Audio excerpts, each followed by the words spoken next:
हम लोग अगर आए सत्ता में तो इंशाअल्लाह हम आपसे वादा करते हैं कि उन लोगों को पकड़ पकड़ के मारने का काम करेंगे। सर 15 साल चच्चा रह लो, 15 साल पप्पा। सदुद्दीन अवैसी का डर है जो मुसलमानों को जगह मिल रही है। ये साइक्लोन बनाने वाला आपका इजहार एसपी था कि हमने ये किया वो किया, ढोल बजाया, तीर से धनुष ये किया, उसको मारा।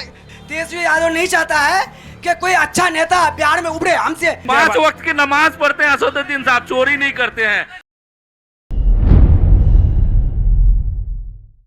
आपकी आवाज को सुनने आ रही है प्रभात खबर इलेक्शन एक्सप्रेस। देखते रहिए प्रभात खबर इलेक्शन एक्सप्रेस। नमस्कार बिहार, मैं हूं अभिषेक सिंह और प्रभात खबर की इलेक्शन एक्सप्रेस आज पहुंची है किशनगंज के कोचाधामन विधानसभा क्षेत्र में। और प्रभात खबर की इलेक्शन एक्सप्रेस में बताना चाहूंगा कि कुल 30,000 किलोमीटर की यात्रा पर है और 243 विधानसभाओं के चौराहों पर जाकर सभी आम जनता से, जनमानस से चर्चाएं कर रही हैं, क्योंकि विधानसभा इलेक्शन काफ़ी करीब है। तो कहीं ना कहीं जनता के बीच में वहाँ के व्यूज़ जानना, उनके विचार जानना बहुत ज़रूरी होता है। लोकतंत्र में जनता ही है एक जो सरकार बनाती है और सरकार गिराती भी है।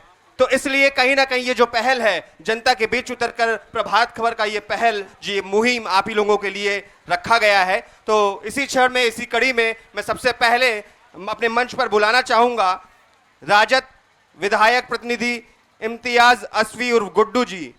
इनको मैं आग्रह करूँगा कि मंच में आएँ और सीट पे बैठें। सर, जोरदार तालियों से एक बार स्वागत किया जाए इनका।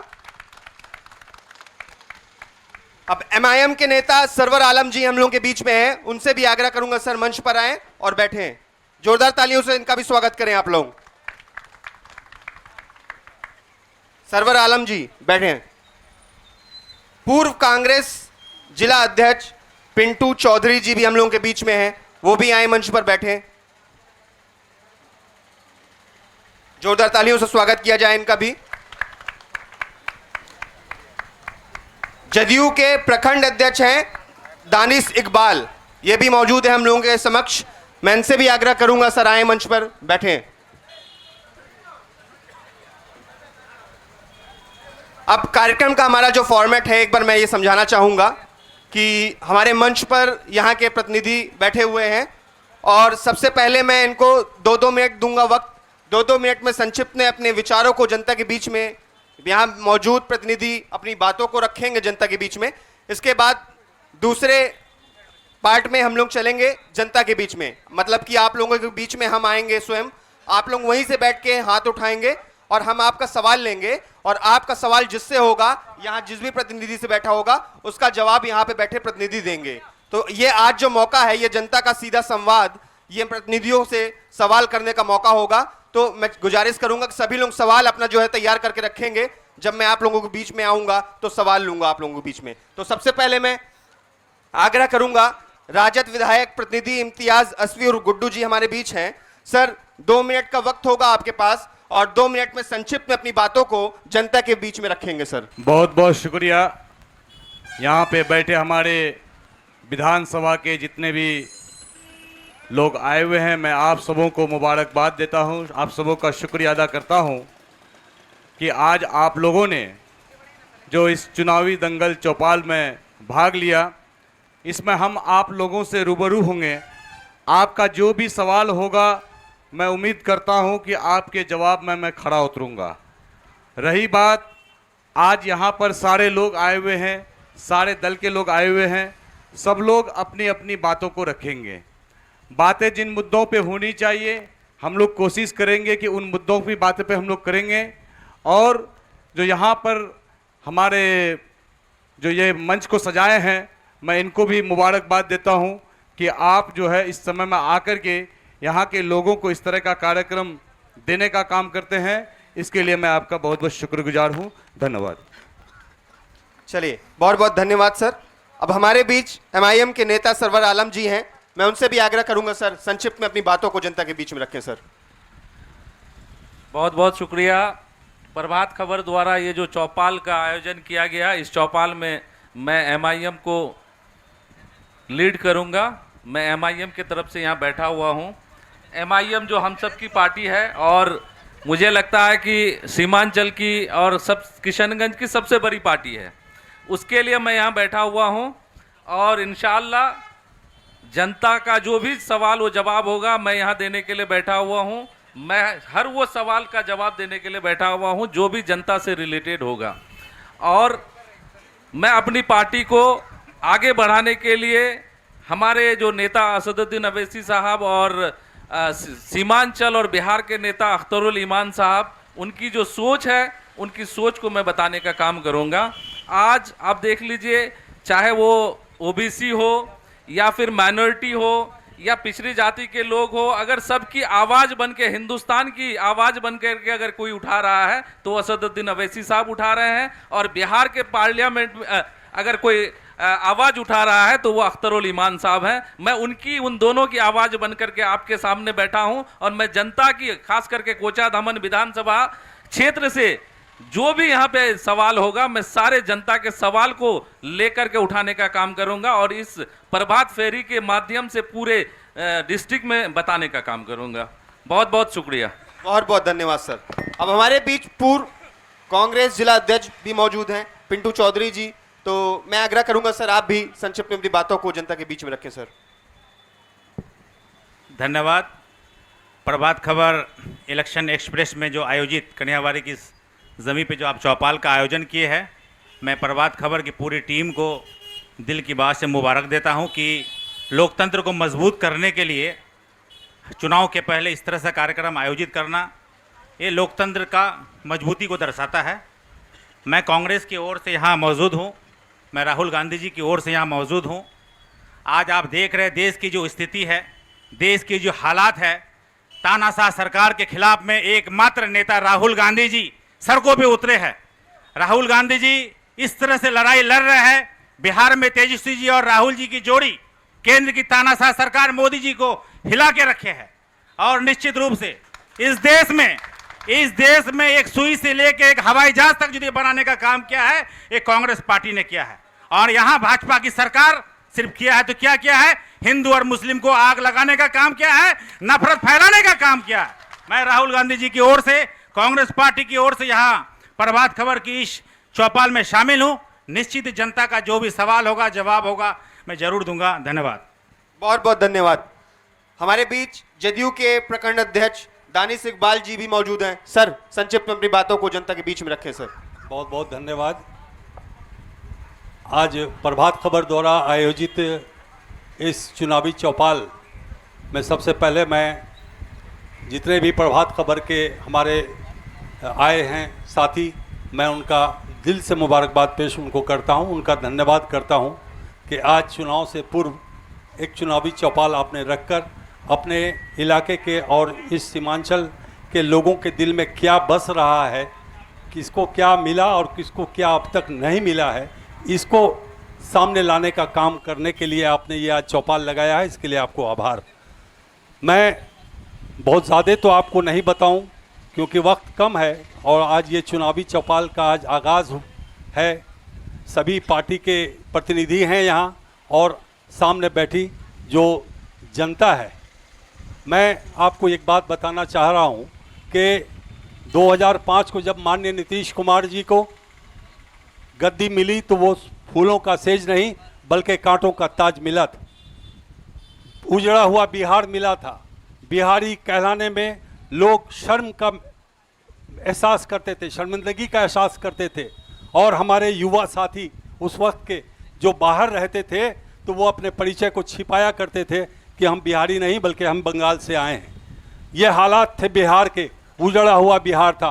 माननीय नीतीश कुमार जी जब 2005 से आए तो उन्होंने कानूनी व्यवस्था को लागू करने का काम किया। ये किसी से ढका छुपा नहीं है कि हमारी बहनें, हमारी बेटियां, हमारी औरतें सड़क पर चलना दुश्वार हुआ करता था। हर जगह आतंक, भय और भ्रष्टाचार फैला हुआ था। पूरा बिहार बर्बाद हो चुका था। नीतीश कुमार जी ने अपने कार्य कौशल से और अपनी मेहनत से अपने खून का एक एक कतरा देकर आज इस बिहार को सजाने और संवारने का काम किया है। जो आज बढ़ता हुआ बिहार, जिसको आपके प्रभात खबर ने भी बहुत अच्छे से बिहार के लोगों को बताने का, सच्चा दर्शन कराने का काम किया है। मैं साथियों में एक बात और आपको बताना चाहता हूँ कि माननीय नीतीश कुमार जी को जब ये बिहार मिला था तो यहाँ का कोई व्यवस्था नहीं थी, आर्थिक स्थिति ख़त्म हो चुकी थी। और माननीय नीतीश कुमार जी ने आज देखिए पूरे बिहार में महिलाओं को आगे बढ़ाने के लिए उन्होंने 50% आरक्षण देकर महिलाओं को आगे बढ़ाया। हर चुनाव में आज हमारी माँ और बहनें आज मुखिया, सरपंच समिति और जिला पार्षद बनकर आज हमारा बिहार चला रही हैं। आज हमारे माननीय नीतीश कुमार जी ने महिलाओं को आगे बढ़ाने के लिए आंगनबाड़ी से लेकर जीविका और आशा दीदियाँ, ये सारा देखिए जितना भी काम है ये माननीय नीतीश कुमार जी ने औरतों को सक्षम और सबल बनाने के लिए पूरे बिहार में आज उन्होंने ये काम किया है। इससे पहले का बिहार उजड़ा हुआ बिहार था, आपको बिजली कभी नहीं मिलती थी, आज बिजली मिलती है। और 24 घंटा, मैं तो दावे के साथ कह रहा हूँ, आप भी गवाह हैं कि 24 घंटा आज आपको बिजली मिल रही है। और बिहार का जो ये कुव्यवस्था था इसको ख़त्म करने के लिए हमारे माननीय नीतीश कुमार ने CCC का इस्तेमाल किया।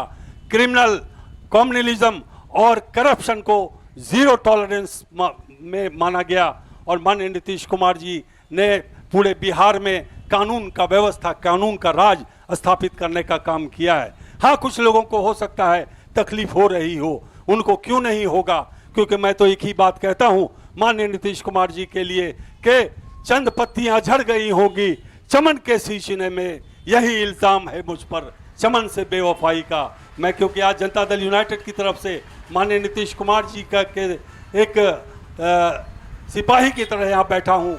आप सभी भाइयों से अनुरोध है, किसी को भी कोई संशय हो, कोई सवाल हो इस बढ़ते बिहार में माननीय नीतीश कुमार जी के हाथ का, तो आप मुझसे सवाल कर सकते हैं। मैं प्रयास करूंगा आपको संतुष्ट करने का। और मैं क्या करूं प्रयास आपको, आप तो खुद इसका एहसास कर रहे हैं। आज विपक्षियों का ये आलम है कि उनके पास आज मुद्दा विहीन हो गए हैं। आज वो माँ बहन योजना लेकर आज गली गली और गांव-गांव में औरतों को गुमराह करने का काम कर रहे हैं। क्या कौन सा फॉर्म भर रहे हैं आप? माननीय नीतीश कुमार जी ने तो आपका करके दे दिया। अभी 1100 रुपया का अनुदान आपको मिला है। तमाम वो जो जितने भी हमारे ये हैं, बुजुर्ग महिला हैं, वृद्धा पेंशन है, विधवा पेंशन है, इसको 400 से 1100 रुपया करने का काम किया है। हम तो कर रहे हैं, नीतीश कुमार ने तो उतार दिया धरातल पर, 1100 रुपया कर दिया। 125 यूनिट बिजली आप जला नहीं पाएंगे। मेरा दावा है कि यहाँ बैठे हुए मैं भी अब उसमें शामिल हूँ कि मैं भी 125 यूनिट बिजली एक महीने में खर्च नहीं कर सकता हूँ। लेकिन आज माननीय नीतीश कुमार ने 125 यूनिट बिजली फ्री कर कितना बड़ा काम किया है। तो आपको 4 किलो अनाज भी दिया जा रहा है गरीबों को। आज हर तरह की सुविधाएं हैं। आज आप यहाँ से राजधानी का सफर तय करते 5 घंटे में पहुँच जाते हैं। 20 साल से सोए हुए थे, अब सब फ्री में दे रहे हैं। इलेक्शन आया ना, आज बदलता बिहार है। आज 10,000 आप तो मान योजना कर रहे हैं। हमारे मंत्री ने आज माननीय मुख्यमंत्री ने 10,000 रुपया का अनाउंस कर दिया है कि अगले महीने से हम प्रत्येक परिवार के एक महिला को 10,000 रुपया का अनुदान देंगे, उसको सहायता देंगे बिजनेस करने के लिए। और जो अच्छा बिजनेस करेगी उसको 2 लाख रुपया बढ़ा दिया जाएगा। बहुत बहुत आभार आप लोगों का, धन्यवाद। धन्यवाद सर। अब मैं ये बताना चाहूँगा कि इस कार्यक्रम के जो आयोजक हैं हमारे, वो वास्तु विहार है और राकेश मसाला है और हमारा मीडिया पार्टनर डेली हंट है। अब कार्यक्रम को हम आगे की ओर ले जाएंगे। इस फॉर्मेट पे हम जनता के बीच में चलेंगे और जनता के सवालों को लेंगे। सीधा प्रतिनिधियों से उनको सवाल करने का मौका मिलेगा। तो आप सब जहां बैठे हैं वहीं से बैठकर हाथ उठाएंगे। मैं एक एक करके आप लोगों के पास आऊंगा, आपका सवाल लूंगा और किससे सवाल होगा, क्या नाम होगा, आप लोग वो भी बताएंगे। ठीक है, मैं पीछे से स्टार्ट करूंगा। पीछे से किसी के पास सवाल होगा तो वो बताएगा। ठीक है, क्या नाम होगा, आपका नाम क्या है और सवाल क्या है, किससे सवाल है, ये भी बताएंगे आप। सर मेरा नाम है मजर आलम। क्या सवाल है, किससे सवाल है? मैं सवाल ये करना चाहता हूँ सर कि बिहार में मतलब जितने भी स्कूल है, किस स्कूल में पढ़ाई होता है ढंग का, हमको बता दीजिए आप।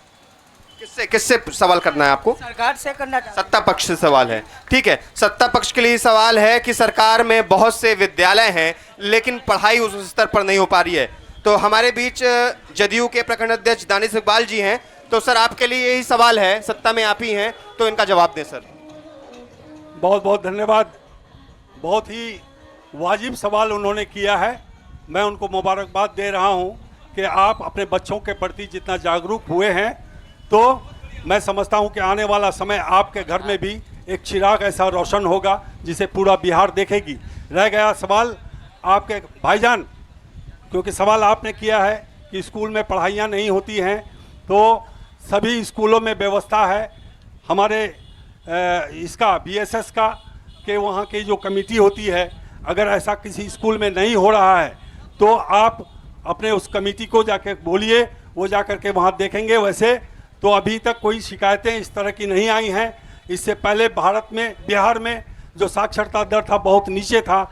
अगर आज स्कूल में पढ़ाई नहीं होती तो आज प्राइवेट स्कूलों में ताला नहीं लग रहा होता। आप सरकारी स्कूलों में पढ़ाई होती है भाई, बिल्कुल पढ़ाई होती है, क्वालिटी ऑफ एजुकेशन है, बिल्कुल है। ये कह रहे हैं, मैं कह रहा हूं कि नहीं है। ये आप किसी भी स्कूल में चले जाइए, ये सिर्फ किताबी बातें हैं। आपके टीचर जाते हैं, टीचर को देखने वाला कोई है? कोई नहीं भाई। आप जिस कमेटी की बात कर रहे हैं वो कमेटी सिर्फ खाने और खिलाने में लगी हुई है। आप जो कह रहे हैं कि शिक्षा विभाग से ज्यादा करप्ट विभाग है क्या कोई? शिक्षा और स्वास्थ्य, ये किशनगंज की ही नहीं पूरे बिहार की अगर मैं बात करूं तो शिक्षा और स्वास्थ्य जो है सबसे शर्मनाया हुआ है। क्या बात कर रहे हैं सर? आज जो है सरकारी स्कूलों में अगर पढ़ाई होती तो हमारे बच्चे, खास करके सीमांचल के बच्चे और हम सुरजापुरियों के बच्चे इतने पीछे होते। ये 10-10 साल के बच्चे जो है काम करते आपके होटलों में। अगर सरकारी स्कूलों में अगर पढ़ाई नहीं होती तो आज हमारे बिहार में सबसे ज्यादा मैट्रिक में आज अगर कहीं का रिजल्ट अच्छा हुआ है, सबसे ज्यादा बेरोजगारी, सबसे ज्यादा सीमांचल के लोग, सुरजापुरी के लोग दिल्ली, बंबई, बेंगलोर में खटने जाते हैं और यहाँ के जो है शिक्षा का स्थिति खराब है। सबसे ज्यादा बेरोजगारी जो है इसी सीमांचल में है। नीतीश कुमार आज तक इस सीमांचल में एक भी फैक्ट्री नहीं लगा है। एक फैक्ट्री लगा था तो भी ताला बंद है। क्या यहाँ के लोग दिल्ली में खटते कि नहीं करते? आप लोग बम्बई में खटते कि नहीं करते? चाहते हैं, मैं वही कहूंगा। यहाँ के लोग दिल्ली, बंबई में जाके खटते हैं और नीतीश कुमार की दिल्ली अभी शांत हो जाइए। कांग्रेस के कार्यकाल में आप बता कीजिए सबसे ज्यादा पिछड़ा जिनके लिए सवाल था उनको जवाब एक बार देने जवाब नीतीश कुमार, ये डबल इंजन की जो सरकार है, ये डबल इंजन की सरकार, ये पलटू राम की सरकार है। नहीं भूले हैं। मैं आग्रह करूंगा कि सवाल का जवाब देने दीजिए, सवाल का जवाब देने दीजिए उनको, प्लीज सवाल का जवाब दें आप। मैं आपके सवाल के जवाब देने के लिए बाध्य नहीं हूं।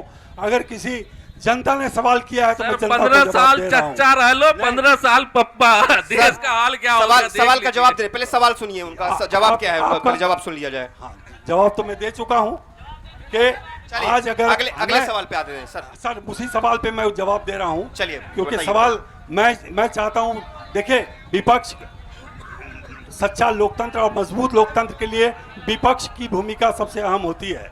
लेकिन ये लोग जिस तरह से विधानसभा में करते हैं, जिस तरह से पार्लियामेंट में हल्ला करते हैं, विपक्ष अपना काम मजबूती से कर रही है। विपक्ष अपना काम मजबूती से कर रही है, लेकिन आपके जो ये है, चूंकि आप लोगों ने पूरा जो है प्रशासन तंत्र बना करके रखा है, आज कोई भी करता है उसके घर में ईडी और सीबीआई को भेजने का काम करती है आपकी सरकार। चलिए अगले सवाल पे आते हैं। अगले सवाल पे आते हैं। जनता से ज्यादा सवाल लेने होंगे हम लोगों को। कह रहा हूँ कि जनता का सवाल का जवाब देने के लिए हम लोग बाध्य हैं। पैनल से सवाल नहीं होना चाहिए। ठीक है, अभी मैं अगले सवाल पे आता हूं। हमारे बीच में सर मुखिया जी हैं, शायद मुखिया जी से हम सवाल लेंगे। क्या नाम होगा सर और किसके लिए सवाल होगा, क्या सवाल होगा? मेरा नाम मुश्ताक अहमद है, पूर्व मुखिया। मेरा सवाल जो वर्तमान सत्ताधारी के प्रतिनिधि हैं, मैं उनसे कहना चाहूँगा कि आपकी सरकार अभी मैनिफेस्टो में नीतीश कुमार जी बोल रहे हैं कि हम आने वाले 5 सालों में 5 करोड़ नौकरियां देंगे।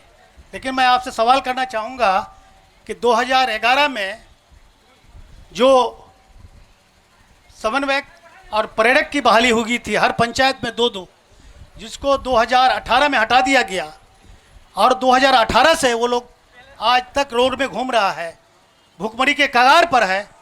ऐसे लोगों को नौकरी नहीं दे पा रही है, तो आपकी सरकार आने वाले 5 साल में 1 करोड़ नौकरी कैसे देगी? एक बात। दूसरा सवाल है कि जो MU जो कांग्रेस की सरकार ने यहाँ दी थी, सोनिया जी ने उसका उद्घाटन किया था, लेकिन उसमें आज तक ना विकास में, उसके विकास में कोई काम हुआ, ना पढ़ाई हो रही है, ना आज तक कोई काम हो रहा है। तीसरी बात, जो महानंदा बेसिन की बात है, जो कांग्रेस की सरकार ने लाई थी, उसमें भी कोई काम नहीं हो रहा है। तो इसमें आप जवाब दें। चलिए सर, सत्ता पक्ष के लिए सवाल है, शिक्षा, रोजगार जैसे तमाम सवाल हैं, उनके जवाब दीजिए सर। बहुत अच्छा सवाल है उनका। उनको मैं याद दिलाना चाहता हूँ कि अगर ये अलीगढ़ मुस्लिम यूनिवर्सिटी की बात वो कर रहे हैं कि कांग्रेस ने लाई थी, तो ज़मीन माननीय नीतीश कुमार जी ने देने का काम किया था। और काफी संघर्ष के बाद, और अलीगढ़ मुस्लिम यूनिवर्सिटी में काफी संघर्ष के बाद हम लोग को जमीन मिला है। उसमें हमको भी केस हुआ है, हमारे नेता सांसद डॉक्टर जावेद साहब पे भी केस हुआ है, स्थानीय विधायक पे भी केस हुआ है। सब पे केस करवाने के बाद हम लोगों को जमीन मिला है अलीगढ़ मुस्लिम यूनिवर्सिटी के लिए। आपका ये आपका इल्जाम है, लेकिन सच्चाई यही है कि माननीय नीतीश कुमार ने एक टुकड़े में 350 एकड़ जमीन देने का काम किया, जिस पर आपके सोनिया गांधी जी उस वक्त आई थी और शिलान्यास करके गई, लेकिन उसके बाद फंड नहीं दिया, जिसकी वजह से काम आज तक नहीं हुआ। रह गया सवाल आज के इस अड़चन का। रुक जाइए सर आप। आज इस जो अड़चन है, यह क्योंकि GTSNY में किसका केस चल रहा है, जो ही केस का फैसला हो जाएगा, तो जिस तरह से माननीय नीतीश कुमार ने अभी किशनगंज को मेडिकल कॉलेज देने का काम किया है, घोषणा हो गई है, आज मेडिकल कॉलेज देने का काम किया है, उसी तरह से हमारा अलीगढ़ यूनिवर्सिटी भी मैं समझता हूँ कि आने वाले समय में बहुत जल्द बन जाएगा और बहुत जल्द इसका फंड भी आएगा। और रह गया सवाल उनका, एक सवाल और था कि रोजगार की बात कर रहे थे कि रोजगार क्या देंगे।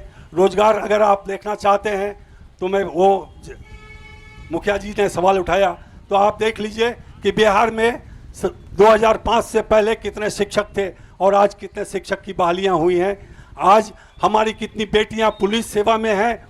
आज हमारे सीमांचल के कितने युवा साथी हमारे आज हर स्कूलों में, हर मदरसों में आज शिक्षक बन करके 50,000 60,000 रुपया का तनख्वाह उठा रहे हैं। आपको याद होगा कि जिस समय से शिक्षक की बहाली हो रही थी, कोई भी ऐसा शिक्षक नहीं होगा जिन्होंने रुपया देकर के अपना बहाली नहीं कराया होगा। कोई भी टीचर ऐसा नहीं होगा जिन्हें लाखों रुपया, 3 लाख 4 लाख 5 लाख रुपया देकर के उसने आपके सरकार में नौकरी पाने का काम किया। वहीं पर जब श्री माननीय तेजस्वी यादव जी उप मुख्यमंत्री बने, तब उन लोगों के जो माध्यम से बहालियां हुई, आज इस गांव में हमारे इलाके में जितने भी बहालियां हुई है, एक भी कोई बंदा खड़ा होकर के बोल दे कि उसको अपनी नौकरी के लिए 1 रुपया लगा है, एक भी कोई बंदा खड़ा होकर के बोल दे। माननीय नीतीश कुमार के कार्यों का क्रेडिट अगर आप लेना चाहते हैं या माननीय तेजस्वी जी लेना चाहते हैं, तो ये बिल्कुल पब्लिक भी जानती है कि आप 17 महीना के उप मुख्यमंत्री बन के आपने पूरे बिहार को क्या दिया है। और 17 महीने के उप मुख्यमंत्री बनने के बाद ही आप ही के जो है नेता, आपके मुख्यमंत्री जी ने कहा था कि नौकरी कहां से लाओगे। जब नेता प्रतिपक्ष श्री तेजस्वी यादव जी ने ये बात बोले थे कि हम जो है, हमारी सरकार बनती तो मैं 10 लाख रोजगार नौकरी देने का काम करूंगा। जब उन्होंने उप मुख्यमंत्री बन करके सारा चीज को छोड़ के उन्होंने नौकरी देने का काम किया, लगभग 5 लाख लोगों को नौकरी दिया उसी मुख्यमंत्री नीतीश कुमार के इसमें रह करके। अगले सवाल पे हम आते हैं, हमारे बीच युवा हैं, तो क्या सवाल किससे है और क्या सवाल है? एक सवाल ये है, जो मौजूदा सरकार है अभी, मैं उससे सवाल ये कर रहा हूँ कि आज से 10 साल पहले आप कहाँ थे? अभी बोल रहे हैं कि 125 यूनिट फ्री किया है, आज से पहले कहाँ दिए थे? अभी दिए इसलिए कि आने वाले चुनाव हैं। इससे पहले मैं बोलना चाहता हूँ मौजूदा सरकार से कि अभी महिलाओं को एक वो बना लिया है कि अभी एक नया योजना चला रहे हैं। इससे पहले कहाँ थे आप? अभी जनधन योजना और क्या क्या योजना चला रहे हैं। चलिए, इनका सवाल सत्ता पक्ष से ये है कि चुनाव के करीब आते ही सरकार क्यों प्रलोभन दे रही है जनता को? इनका जवाब दीजिए सर प्लीज। बहुत अच्छा है, लेकिन उनको अभी समझ में नहीं आया है, क्योंकि उनका जन्म मैं समझता हूँ आज से 18 साल पहले ही हुआ होगा। और माननीय नीतीश कुमार 20 साल से महिलाओं को आगे बढ़ाने के लिए, सशक्त महिला बनाने के लिए, महिलाओं को रोजगार देने के लिए सैकड़ों योजनाएं आज महिलाओं को दिया है, जिससे आज हमारी महिलाएं आशा दीदी, जीविका दीदी के रूप में आज काम कर रही हैं। बिहार आगे बढ़ रहा है। बिहार की आधी आबादी नीतीश कुमार जी के साथ हैं। बिहार की महिलाएं नीतीश कुमार के साथ हैं। चलिए, बहुत बहुत धन्यवाद सर। नाम और सवाल किससे, क्या सवाल होगा? मेरा नाम रमीज रजा है। मेरा सवाल है कि सत्ता पक्ष से सवाल करने के लायक है नहीं, ये जितना भी बोल रहा है ये तेजस्वी यादव का डर है जो ये बोल रहा है और ये सारा चीज दे रहा है। इससे पहले वो कभी 125 यूनिट बिजली फ्री किया था। तेजस्वी यादव बोला कि 200 यूनिट बिजली फ्री देंगे तो ये 125 यूनिट दे दिया। तेजस्वी यादव बोला कि 500 वृद्धा पेंशन को बढ़ा करके 1500 करेंगे, ये डर करके 1100 कर दिया। तो आप ये बताइए कि नीतीश कुमार का क्या एजेंडा रहा है, नीतीश कुमार क्या एजेंडा लेके आया है? ये तेजस्वी यादव का एजेंडा है जो दे रहा है। और दूसरा सवाल एमआईएम के जो नेता है हमारे बड़े भाई सरवर साहब से है। ये बोलते हैं कि असदुद्दीन ओवैसी साहब की वजह से आवाज आया है और अख्तरुल इमान साहब की वजह से लोगों में आवाज आया है। तो आप बताइए साहब कि इससे पहले आप आरजेडी में थे तो क्या आपके अंदर आवाज नहीं था? आपने यहाँ का विधानसभा चुनाव भी लड़ा था, आपके अंदर आवाज था, तब तो आप चुनाव लड़े थे। तो आप ये बताइए कि ओवैसी साहब के आने से ही आवाज आएगा सीमांचल में? आपसे ये सवाल मेरा है। चलिए सरवर आलम जी, मैं चाहूंगा सबसे पहले आप इनका जवाब दें। बहुत अच्छा, आपने कहा कि चुनाव लड़ा। यहाँ पे कोई ऐसा राजनीति पार्टी नहीं है या कोई भी यहाँ पे नेता ऐसा बैठा हुआ है नहीं कि जो दूसरे दल से भाग के कहीं नहीं गए हैं।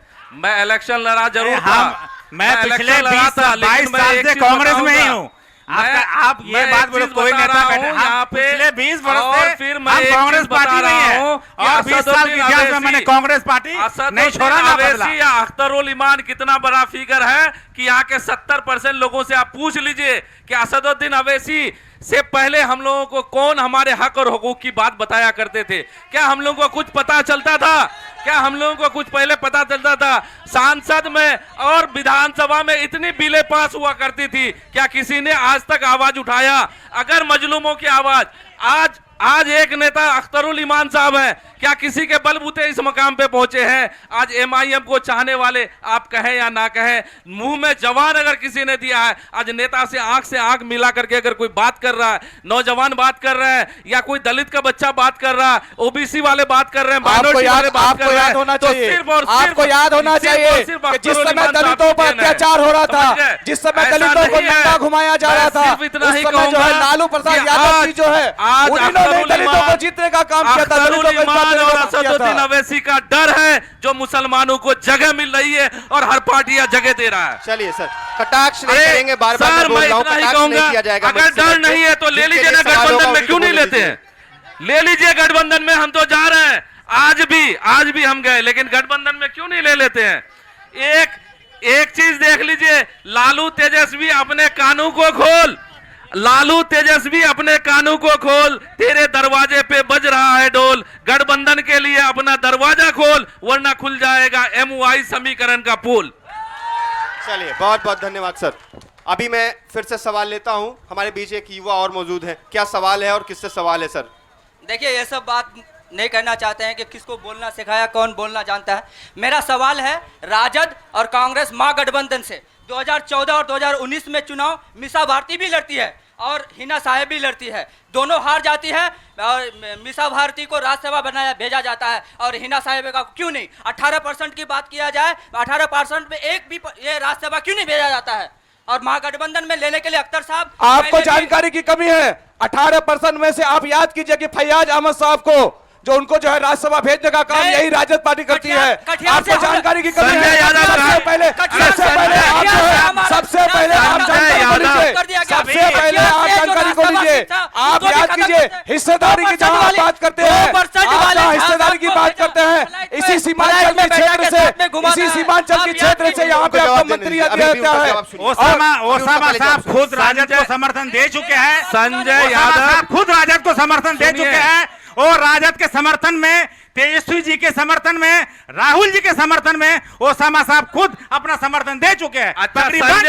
संजय यादव राज्यसभा कहां से गए भाई? कटाक्ष ना करें, बार-बार मैं कह रहा हूं, मंच से कटाक्ष ना करें। करीम साहब कौन थे? सवाल है उन्हीं को जवाब। मैं वही कह रहा हूं, अशफाक करीम साहब कौन थे? उनको हटा के उनके जगह पे संजय यादव को बिहार में गरीबों, दलितों, पिछड़े और मुस्लिमों को यदि आवाज देने का काम किया है और लालू प्रसाद यादव जी ने किया है। लेकिन 18% मुसलमानों को अगर आवाज यादव जी है तो असदुद्दीन गरीब दबे, ठीक है। सीमांचल के लोग अगर मुंह में आवाज है तो अख्तर और असदुद्दीन अवैसी का देन है। ओवैसी साहब पहले कहा थे सीमांचल अवैसी साहब 2020 में 5 सीट लेकर आए, उसके डर से आज मुसलमानों को और पार्टियां जगह दे रही है। ओवैसी साहब आज 2020 का डर है, 2020 का डर है। सिख हो, सीमांचल के लोग मिलजुल के रहने पे विश्वास करते हैं। एक तरफ हम हिंदू और मुस्लिम मिलजुल के रहने पे विश्वास करते हैं। क्या नाम है और सवाल किससे है? क्या सवाल है? मेरा नाम मोहम्मद सानूर है, पाटकुई से हैं। अगर ये इजहार आसफी साहब जो इलेक्शन लड़े हैं, जीते हैं, आवाज़ जो आया इनको पूछिए कहाँ से आए हैं। इनका जो आवाज़ है, इनका आवाज़ कहाँ से आया है? इनका भी आवाज़ जो है वो MIM से ही आया है। इनसे पहले तो इनको पता ही नहीं था, कोई जानता भी नहीं था। इनको पहले पूछिए, इन सवाल का जवाब दे दे, फिर हम सवाल। सबसे पहले मैं अपने मित्र को बता देना चाहता हूँ कि मेरे मित्र, मैं अगर MIM से यहाँ पे आया तो आप इस चीज़ का भी पता कर लिया कीजिए कि पूरे जो है आपको कोचा धामन में अगर MIM को कोई आपको अगर पहचानने वाला अगर कोई अगर दिया था तो वो पहचान जो है इजहार आसफी ने दिया था। वो पहचान इजहार आसफी ने दिया था। जब आपको याद होगा इस बात को, आप इस बात से मुकर नहीं सकते हैं, इस बात से आप मुकर नहीं सकते हैं। इजहार आसफी ही था कि पूरे जो है आपको ये साइक्लोन बनाने वाला आपका इजहार आसफी था। वो जो कोचा धामन से जो साइक्लोन बनी वो इजहार आसफी के वजह से आज आपको यहाँ पे 5 सीटें मिली। कोचा धामन के ही जगह से जो है यहाँ से जो आवाजें उठी, इसके बदौलत ही आज 5 सीटें जो है पूरे सीमांचल में मिलने का काम किया। आप याद करते होंगे जिस समय आपका जो है यहाँ पे MIM को लेकर के आए थे अख्तर उल ईमान साहब, उन्होंने जो है यहां से जब हार गया था, हारने के बाद वो सो जाने का काम किया था। अगर जगाने का काम कोई किया था, पहचान दिलाने का कोई काम किया था, घर घर तक कोई पहुंचाने का काम किया था, आप सब लोग गवाह हैं, एक एक गवाह है। आप लोग ही बोलते थे कि बिस्किट के पॉकेट में जो है पतंग छाप का जो है फोटो लगा करके इजहार आसफी बांटता है। आप लोग ही बोलते थे कि मूरी का बोरा में जो है MIM का लोगो लगा करके बांटता है। आप लोग ही बोलते थे कि एम्बुलेंस में जो है वो स्टिकर MIM का लगा करके चलता है। इस चीज को क्यों भूलते हैं कि इजहार आसफी जो है आपको MIM की पहचान अगर यहाँ पे दिलाई थी तो वो इजहार आसफी नहीं दिलाया था। चलिए, बहुत बहुत धन्यवाद सर। क्या सवाल होगा, क्या नाम होगा, किससे सवाल होगा? मेरा नाम मोहम्मद कैसर आलम है, मैं जयरामड़ी पंचायत के धनपुरा गाँव से बिलोंग करता हूँ।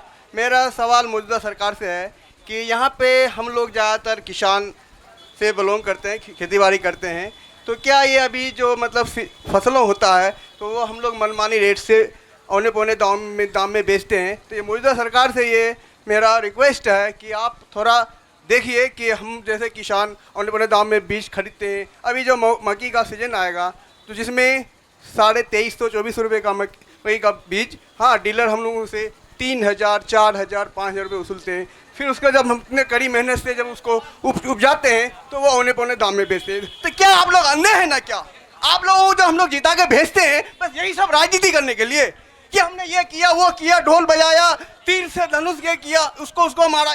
सर अभी तो बिल्कुल अभी सब कोई चर्चा ही नहीं है। अभी बस देश है कि वोट चोर गद्दी छोर, वोट चोर। चलिए, सवाल था इनका कि कृषि में, सर सत्ता पक्ष के लिए सवाल था कि कृषि क्षेत्र में क्या किया गया है। औने पौने दाम में फसल जो है इनकी खरीदी जाती है, तो क्या इसके लिए सत्ता पक्ष क्या कर रहा है? जवाब दे सर प्लीज। ये दर्द तो पूरे सीमांचल का ही नहीं, पूरे बिहार का है। बहुत अच्छा सवाल इन्होंने उठाया है किसान की तरफ से। जब से माननीय नीतीश कुमार जी बिहार की गद्दी संभाले उसके बाद से सबसे पहले इन्होंने अगर कृषि में सबसे पहले अगर काम करने का काम किया तो कृषि क्षेत्र में कृषि रोड मैप बनाकर आज आप देख लीजिए कि आज किसानों को उचित मूल्य में हर जगह आपको खाद मिल रहा है। बिल्कुल खाद मिल रहा है, सही दाम में खाद मिल रहा है। आप लोग को नहीं मिल रहा है ना? अब आप ब्लैक ईयर से जाके खरीद लीजिएगा तो दोषी आप सरकार को क्यों दे रहे हैं? नहीं, आप बीज भी उपलब्ध कराते हैं। सुनिए, एक सवाल है शांति से सुनिए, नहीं सुनिए मेरी बात सुना जाए। और आप जब उपलब्ध कराते हैं, जब यहाँ के लोग खेती करके उठ जाते हैं तब ढैचा का बीज मिलता है। जब यहाँ के लोग अपना रोपनी कर लेते हैं उसके बाद खाद मिलता है। बिल्कुल ये चीज जब यहाँ के लोग, यहाँ के किसान जब अपने अनाज को बेच लेते हैं तब एफसीआई और आपका जो है पैक्स चेयरमैन जो है खरीदने का काम करता है। वो जब सारा पैकार जब खरीद लेता है उसके बाद वो जो पैकारों से यहाँ का पैक्स चेयरमैन वगैरह जो है अनाज को खरीदने का काम करता है। तो भाई अगर ऐसा होता है तो आप माननीय विधायक होकर के आपने अब तक क्या किया? क्यों नहीं? मैंने आवाज उठाया, मैंने हर एक चीजों पे आवाज उठाया मैंने, लेकिन ये गुंगी बहरी सरकार, ये अफसरशाही की सरकार, ये प्रशासन तंत्र की सरकार, आप जानते हैं कि आज बिहार के अंदर में जो है लोकतंत्र की सरकार नहीं है, आज यहाँ पर अफसर तंत्र की सरकार है। यहाँ पे लोकतंत्र की हत्या हो रही है और इस स्थिति में हमसे जितना हुआ हमने अपना आवाज उठाया है। आप अपने सर मंच से साइड हो जाए प्लीज, मंच से दूर हो जाए, मंच से दूर हो जाए, आप मंच से दूर हो जाएं। क्या हुआ? मंच में प्रतिनिधि बैठा है, इस तरीके से नहीं। आप सामने जाइए, आप जनता है, आप सामने जाइए, सामने से मंच में नहीं, सामने से सामने जाइए, जितना भी योजना है 100% धरातल करने का काम सामने से आइए, हम सवाल लेंगे। तंत्र में भ्रष्टाचार है, लेकिन खाद का कीमत, डीएपी की कीमत जो सरकारी मूल्य है उस मूल्य में नहीं मिल रहा किसानों को। डीएपी की मिल रहा है, ब्लैक में लेना पड़ रहा है, किसानों को नहीं मिल रहा है। किसान खेती करने में भी परेशान है और किसान जो मकई उपजाता है, धान उपजाता है, गेहूं उपजाता है, उसका सही कीमत भी नहीं मिल रहा है। आप जवाब दीजिए। अब आप खुद तो वोट चोर, गद्दी छोर। आपके किसानों की समस्याएं आपको भी देखना चाहिए, जबकि किसानों को हर तरह से आप ब्लॉक में जाइए, आपके नोडल पदाधिकारी वहाँ हैं, कृषि पदाधिकारी हैं और आपके हर पंचायत में एक आपको किसान सलाहकार मिला हुआ है। आपके किसान सलाहकार आते भी हैं, आप ये तो आप उसको पकड़िए अगर नहीं देता है तो। लेकिन ऐसा नहीं है कि कैश में आपको कोई सामान मिल रहा है। बिहार सरकार ने ऑनलाइन व्यवस्था कर दी है, आप बीज उठा लीजिए, आपके उसका अनुदान का पैसा आपके खाते में मिलता है। धन्यवाद। चलिए धन्यवाद। अगले सवाल पे आते हैं। नाम क्या है और सवाल किससे है, क्या है? रागिब राही जनता हाट। मेरा सवाल ये है कि आज हम भाजपा जदयू के खिलाफ वोट दे देंगे या जदयू के खिलाफ राजद में दे देंगे या राजद के खिलाफ हम जदयू को दे देंगे? क्या गारंटी है कि इलेक्शन के बाद फिर वो एक जगह नहीं होगा? 2015 में हम लोगों ने महागठबंधन को वोट दिया, जदयू भी शामिल था, फिर जदयू को शामिल कर लिया। फिर 2020 में हम लोग जदयू के खिलाफ हम लोग वोट दिया, फिर जदयू को शामिल कर लिया। पहला सवाल ये है। दूसरा सवाल ये है। ये सवाल किससे है? आपका जदयू से है? दोनों, जदयू और राजद दोनों से। जदयू राजद कांग्रेस तीनों से है। पहला सवाल। दूसरा सवाल ये है कि तेजस्वी यादव ने क्या कहता पूर्णिया के सभा में ये बात क्यों बोला था कि अगर आप गठबंधन को वोट नहीं दिएगा तो सीधा एनडीए को वोट दीजिए, मगर पप्पू यादव को वोट ना दीजिए। ये एक बात हो गई। दूसरी बात यह है कि कन्हैया कुमार को वहाँ से हराने के लिए कैंडिडेट खड़ा कर दिया और इस मरतबा बिहार में कन्हैया कुमार को घुसने नहीं दिया तेजस्वी यादव। तेजस्वी यादव नहीं चाहता है कि कोई अच्छा नेता बिहार में उभरे, हमसे पढ़ा लिखा नेता उभरेगा तो यहाँ पे ये बिहार में उभरेगा तो हमसे आगे बढ़ जाएगा और वो मुख्यमंत्री का दावा ठोक देगा। बात ये है असल। चलिए, राजद से पहले मैं जवाब मांगूंगा कि हमारे बीच इम्तियाज असफी उर्फ गुड्डू जी हैं, पहले इनका आप जवाब देंगे सर। सबसे पहली बात ये चीज है कि अगर ये बात हमारे दोस्त अगर ये समझ रहे हैं कि नहीं, अगर यहाँ पर किसी को उभरने के लिए नहीं दिया जाता है तो मैं आपसे पूछना चाहता हूँ मेरे भाई कि आखिर कहाँ पे इन लोगों को जगह नहीं दी गई? हर आदमी को जो है जगह दी गई है और हर आदमी को आगे बढ़ाने के लिए सोचा गया है। अगर यहाँ का नेता, यहाँ का जो है अगर मुख्यमंत्री का चेहरा आपका तेजस्वी यादव है तो आप किसको देखना चाहते हैं? आप बता दीजिए कि हम इसको मुख्यमंत्री का चेहरा देखना चाहते हैं। हो सकता है कि आपकी बातों को लेकर के हम तेजस्वी यादव तक पहुंचा सकें। जिन बातों का बुनियाद नहीं है उस पे बोलने के लिए कोई बात नहीं है। चलिए, जदयू आपके लिए भी प्रश्न था, जदयू आप भी इनको जवाब दे सर। आज पूरा बिहार जान रहा है कि माननीय नीतीश कुमार ने अगर किसी के साथ गठबंधन किया तो कहीं भी कॉम्प्रोमाइज नहीं किया, माननीय नीतीश कुमार जिस एजेंडे के साथ बिहार को आगे बढ़ाया है, वो उस पार्टी में रह करके भी अपने एजेंडे से कभी कंप्रोमाइज़ नहीं किया है। और केंद्र में डबल इंजन की सरकार के लिए आज बिहार का जितना विकास आप देख रहे हैं, तो केंद्र से अगर उनका हाथ नहीं मिला होता तो आज बिहार में इतनी प्रगति, इतना विचार, इतना ये नहीं हुआ होता। डबल इंजन की सरकार रहते हुए भी किशनगंज एएमयू को फंड अभी तक क्यों नहीं मिला? मोदी जी की सरकार, नीतीश जी की सरकार रहते हुए, डबल इंजन की सरकार रहते हुए भी एएमयू में अभी तक क्यों फंड नहीं मिला किशनगंज को? एएमयू को क्यों फंड नहीं मिला? बहुत बहुत धन्यवाद क्यों अधूरा है? एक्चुअली में मौसम का मिजाज सही नहीं है आज, इसलिए मैं अभी ये आखिरी सवाल पे आ रहा हूँ। हमारे बीच युवा है, युवा कहीं ना कहीं लोकतंत्र में अहम हिस्सा होता है, तो इस युवा का सवाल मैं लूंगा। क्या सवाल है, किससे सवाल है? 1 मिनट का सवाल है। और सवाल सबसे पहले बात यह है कि AIMIM मजलिस इत्तेहादुल मुस्लिमीन को गठबंधन शामिल क्यों नहीं लिया? एक सवाल। नंबर दूसरा सवाल यह है बड़े भाई गुड्डू साहब से कि आप जो 1.5 साल में MIM के साथ में रहे, उसके बाद RJD में किस लिए गए? क्या आपके साथ क्या कमी था? और अगला सवाल यह है कि आपको लगता है कि इस बार हम राजद से विधायक बनेंगे? 3 सवाल। चलिए, राजद के लिए सवाल था, आप जो है जवाब देंगे सर इनका। मैं सबसे पहले आपको बता दूं कि आपने जो सवाल किया है कि हम लोगों ने जो है MIM छोड़ करके आखिर राजद क्यों किया, आप भी भले बुते जानते हैं कि जो हालात बने थे RCP सिन्हा के साथ मिल करके ये बीजेपी जो है आपको जो है जदयू पार्टी को पूरा जो है ख़त्म करने के बाद वो पूर्ण रूप से बहुमत पर बिहार में आना चाह रहा था। उस स्थिति में अगर आपके विधायक अगर नहीं जाते तो आज आप पूरा जो है बीजेपी शासित राज्य में होते।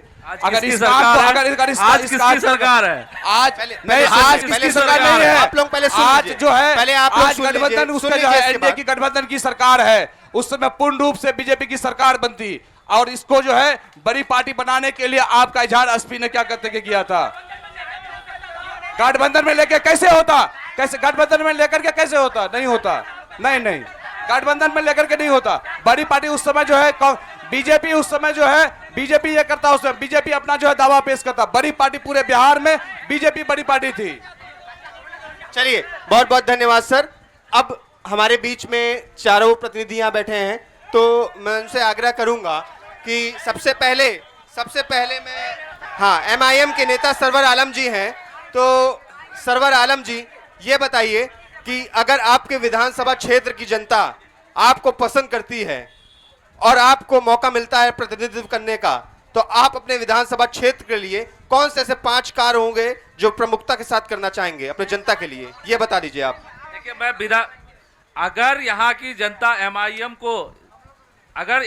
को यहाँ की जनता अगर फिर से चुनती है और ऐसे जो हमारे पार्टी से जीत करके MIM से जीत के किसी और पार्टी में चले जाते हैं, मैं उनको सिर्फ आपका सवाल मैं 2 मिनट में जवाब दे दूंगा। मैं सिर्फ इतना कहूंगा कि आप सतर्क हो जाइए कि देख लीजिए ये बिहार ही है ना, इस बिहार में आप अनंत सिंह को जानते हैं और अनंत सिंह को जानते हैं और आनंद सिंह को जानते हैं। ये दोनों पे भी केस हुआ था, ये लोग भी जेल गए थे, लेकिन आज उनके परिवार से कोई ना कोई MLA है, कोई ना कोई MP है। लेकिन इस बिहार से ही शहाबुद्दीन साहब भी जेल गए थे सेम केस में। आज उनके साथ क्या हुआ आप देख लीजिए। ये फैसला आपको करना है कि इस पार्टी में रह करके आज आजम खान साहब हैं। आपको यहाँ पे आप क्या कहना चाहूंगा, मेरे से सवाल हुआ, मैं जवाब दे रहा हूं, आपको मौका मिलेगा, अपनी बातों को आप रख दीजिएगा।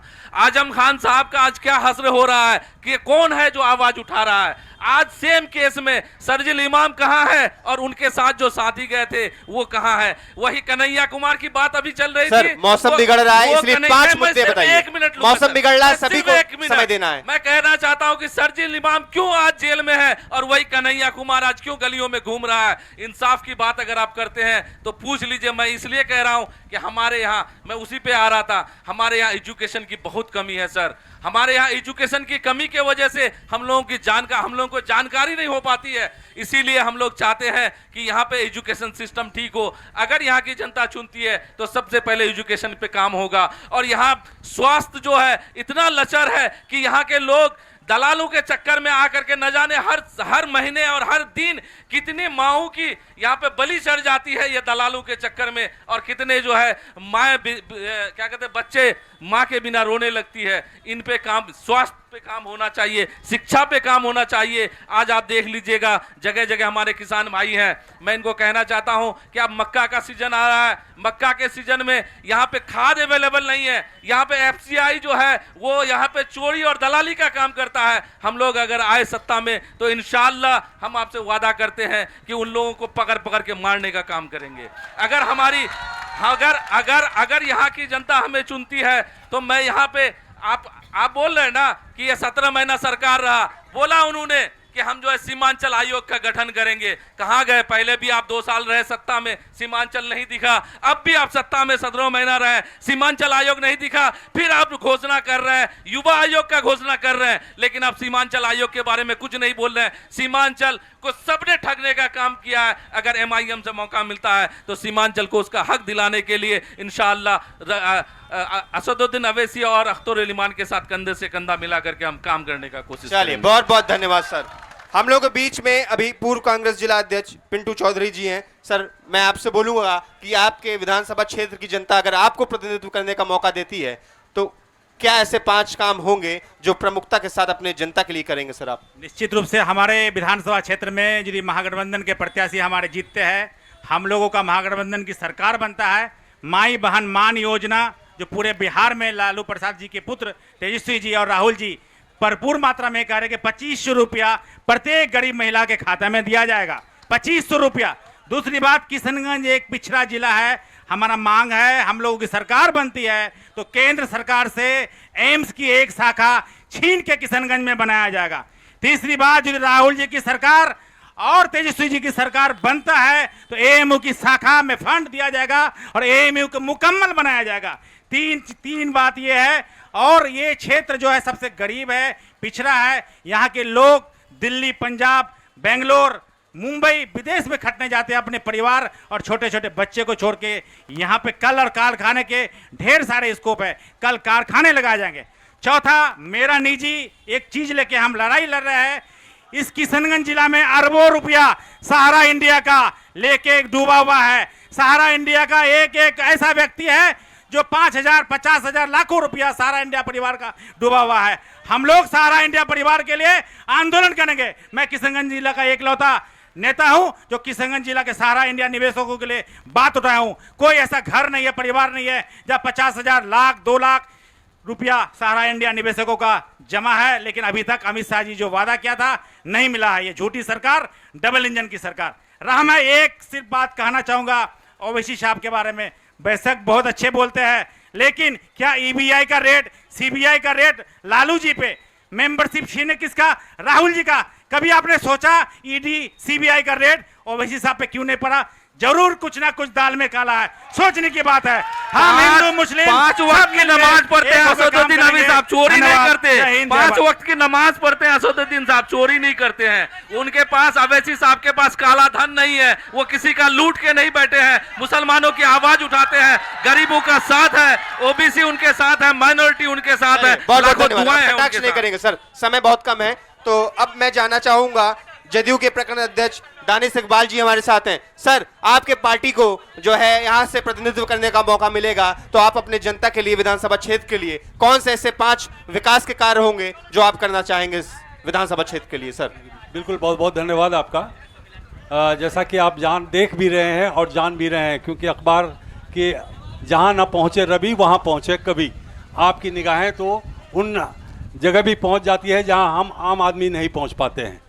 माननीय नीतीश कुमार जी ने आज बिजली, सड़क, पुल, पुलिया, स्वास्थ्य सब में अमूलचूल आपको परिवर्तन आया है। पूरे बिहार में एक कमियां रह गई हैं जिसको कि माननीय नीतीश कुमार जी ने 2017 में इसको एहसास किया और उस पर काम चल रहा है कि हमारे बिहार से पलायन रुकना चाहिए और बिहार में बड़े बड़े इंडस्ट्रीज़ बैठनी चाहिए, जिससे कि हमारे इसी इलाके के क्षेत्र के बच्चों को, युवाओं को, पढ़े लिखों को नौकरी मिल सके और इनका पलायन को रोका जा सके। सबसे पहला काम इस बार के जीतने के बाद माननीय नीतीश कुमार जी ने बिल्कुल जो सोचा है वो करते हैं। उन्होंने 7 निश्चय किया और घर घर नल का जल पहुंचा दिया है, बिजली पहुंचा दी है 24 घंटा, 24/7 बिजलियां पहुंच रही हैं। आप उनको इनकार कीजिए। विरोधियों के बारे में मैं कुछ नहीं कहूँगा, आप जो बोलना है बोलिए, लेकिन अगर हमारी सरकार पुनः बन के आती है तो जो कमियां बाकी रह गई हैं और भी क्षेत्रों में उसको पूरा करेंगे और प्लस बड़े बड़े इंडस्ट्रीज़ को लाकर आपको यहाँ पर बिहार में खुलवाने का काम किया जाएगा। कई इंडस्ट्रीज़ खुल भी रही है, कार्य चालू हो चुका है। हमारे युवा, बिहार के युवा, किशनगंज के युवा बिहार में ही रहेंगे, बिहार में ही सर्विस करेंगे, नौकरी करेंगे और अपना रोजगार करेंगे। बहुत बहुत धन्यवाद। चलिए, बहुत बहुत धन्यवाद। अब हमारे बीच राजद विधायक प्रतिनिधि इम्तियाज अजवी उर्फ गुड्डू जी हैं। सर, आपको अगर फिर से दोबारा प्रतिनिधित्व करने का मौका मिलेगा इस क्षेत्र का, तो कौन से ऐसे कार्य हैं जो आपको लगता है कि शायद छूट गए हों, और आगे अगर आपकी जनता आपको चुनती है तो कौन से ऐसे कार्य होंगे जो आप अपनी जनता के लिए करना चाहेंगे इस विधानसभा क्षेत्र से? सबसे पहले मैं आप सबों को बता दूं, मेरी बात को थोड़ा सा 1 मिनट आप लोग गौर से सुनिएगा, उसके बाद मैं आप लोगों को बता, बस 1 मिनट का बात है। आज अभी के इस मजलिस में जो बोला गया कि हमारे यहाँ पे सबसे ज़्यादा बदहाली है, मैं आप नौजवानों से पूछना चाहता हूँ, आप बुजुर्गों से पूछना चाहता हूँ कि आप, हमारे बड़े भाई सरवर साहब, आप अभी जिसका हिमायत कर रहे हैं, मैं अख्तरुल ईमान साहब से पूछना चाहता हूँ। वो हमारे राजनीतिक गुरु भी है, मैं उनका बहुत इज्जत भी करता हूँ। 2001 से हमारे इलाके में सियासत करते हैं वो, 2001 से हमारे इस इलाके में सियासत करते हैं, पहला कदम रखे हैं वो राजनीतिक स्तर में। जो बच्चा उसके सामने में पैदा हुआ और वो जवान होकर के अब तक मैं 2 बार उसको वोट कर चुका, तब से लेकर के आज तक मैं जो है, हमारे जो माननीय है वो आज तक जो है सत्ता में है, इसमें है, पावर में है, विधायक हैं और भी जो रहे वो भी हैं। लेकिन बीच में सिर्फ 6 साल 4 महीना के लिए दूसरा आदमी आया और यहाँ की बदहाली के बारे में आज भी आप बोलना चाहते हैं। मैं सबसे पहले अपने नौजवान भाइयों से भी कहना चाहता हूँ, भाइयों, कि आप लोग गुमराह मत होइए। बदहाली तो है, ये रहेगा ही जब तक आप और हम ठीक नहीं होंगे। हम लोग गलत डायरेक्शन में जाएंगे तो हर हमेशा हम लोग का आंख में धूल झुकेगा। जब हवा इधर से आएगी, धूल इधर से उड़ेगा और आप इधर चलेंगे तो उस समय आंख खराब होगा, सारा चीज़ खराब होगा। रही बात यहाँ के जो है, हमको अगर पूर्ण अगर लोग यहाँ पे मौका देती है और इंशाल्लाह देगी भी, तो मैं सबसे पहले आप लोगों को बता दूं कि आपका जो ये क्षेत्र, सबसे पहला क्षेत्र जो बिजली से जो है जूझ रहा है, आपके डेरा मारी में जो है, यहीं पर आपका जमीन सिलेक्शन हो गया, वहाँ पे पावर सब स्टेशन का। दूसरी बात ये चीज़ है कि आपका जो है मेडिकल कॉलेज के लिए पाटकोई पंचायत में जमीन का भी जो है चिन्हित हो चुका है, उस पर भी काम चल रहा है। तीसरा जो है डिग्री कॉलेज आपका जो है सुंदरवाड़ी में, वहाँ का भी जमीन पूरा ये होकर के चला गया है। उसका जो है एपीजे अब्दुल कलाम साइंस अल्पसंख्यक का जो है जो ये है वो बिशनपुर में आपका, उसका भी जमीन का चला गया है। आपके विधायक ने आप लोगों के लिए बहुत सारा काज ऐसा किया है। हाँ, एक कमी है आपके विधायक के अंदर में कि वो ज़्यादा बोलते नहीं हैं, उतना जो है खुल करके बताते नहीं कि मैंने ये किया, सीना उतना पीटते नहीं हैं। जो भी चीज़ें आपके इलाके में हो रही है वो सब आपके सामने में है। आज जिस क्षेत्र में आप बैठे हैं, इस यहाँ पे बहुत सारे लोग इस क्षेत्र के यहाँ पर हैं। मैं आप सबों को इस के बारे में बता देना चाहता हूँ कि आपके इस क्षेत्र में 15 साल 20 साल से जो जो रोडों में काम नहीं हुआ था वो आपके माननीय विधायक जी ने करने का काम किया। ये रंगामणि वाला रोड देख लीजिए, ये महमूद चौक से लेकर के बैजाकुट्टी वाला रोड देख लीजिए, ये तेगड़िया जहाँ हम बैठे हैं यहाँ से लेकर के आप तेगड़िया गाँव तक देख लीजिए कि इस युग में भी ये जो है इतनी लंबी सड़क, 4 किलोमीटर की सड़क जो है कच्ची पड़ा हुआ रहता था। पूरे तेगड़िया पंचायत, ये जो अभी सभाएं हो रही है तेगड़िया और कन्यावाड़ मझगवा पंचायत मिला करके उसका मिडिल पॉइंट में हम लोग का सभा हो रहा है। और इस पंचायत के लोगों से पूछ सकते हैं कि कितना विकास आज से जो है विधायक इजहार एसपी के पूर्व जो है कितना काज हुआ था। काज हुआ है, यही चीजें हैं कि लोगों तक जो है ये डायरेक्ट पहुंचा है। वहां पे जो है विधायक इजहार एसपी का कोई भी दौनिया दलाल और जो है ये नहीं होगा। और मैं सबसे पहली बात बता देना चाहता हूं सर, मैं सबसे पहला बात ये बता देना चाहता हूं आपको, लास्ट हमको बोलने दिए हैं, लास्ट हमको बोलने नहीं, आप सबों का सुने हैं, आप सबों का सुने हैं, लास्ट हम बोलने देते हैं, उसको हम बोलते हैं कि आप लोगों का जो है क्षेत्र में जिस समय इजहार एसपी को कोचा धामन मिला था, दलालों से भरा हुआ कोचा धामन था। आज इसको जो है बहुत हद तक कोचा धामन में कम करने का कोई काम किया है तो आपका इजहार एसपी किया है।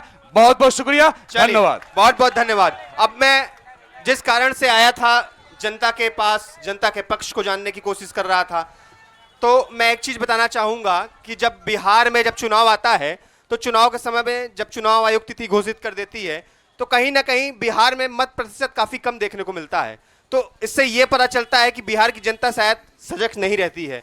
अगर आपको अपना नेता चुनना है तो उसके लिए आप लोगों को सबसे पहले सजग रहना पड़ेगा। आपको चुनाव वाले दिन, जिस दिन चुनाव में मत पड़ना होगा, आप सभी को घर से निकलकर मत देना जरूर होगा, तभी आप एक अच्छा नेता चुन सकेंगे अपने बीच से। तो इसलिए इस मुहिम के साथ हम लोग प्रभात खबर की जो टीम निकली है, इस मुहिम को लेकर चल रही है। आप लोग अपने स्थान पर खड़े हो जाएंगे, 2 मिनट के लिए एक शपथ करवाएंगे हम सभी से कि जिस दिन चुनाव होगा तो आप सभी घर से निकलकर मत जरूर करेंगे। तो अपना दाहिना हाथ आगे करेंगे आप सब और मेरे साथ बोलेंगे। चलिए, मैं शपथ लेता हूं कि मैं अपने वोट की कीमत को पहचानता हूं। मैं अपने वोट की कीमत को पहचानता हूं। मैं वादा करता हूं कि मैं मतदान अवश्य करूंगा। मैं मतदान अवश्य करूंगा, क्योंकि यह मेरा अधिकार ही नहीं, बल्कि मेरी नैतिक जिम्मेदारी भी है। बिहार बिहार जागे, बिहार जागे, देश आगे। बहुत बहुत धन्यवाद। प्रभात खबर।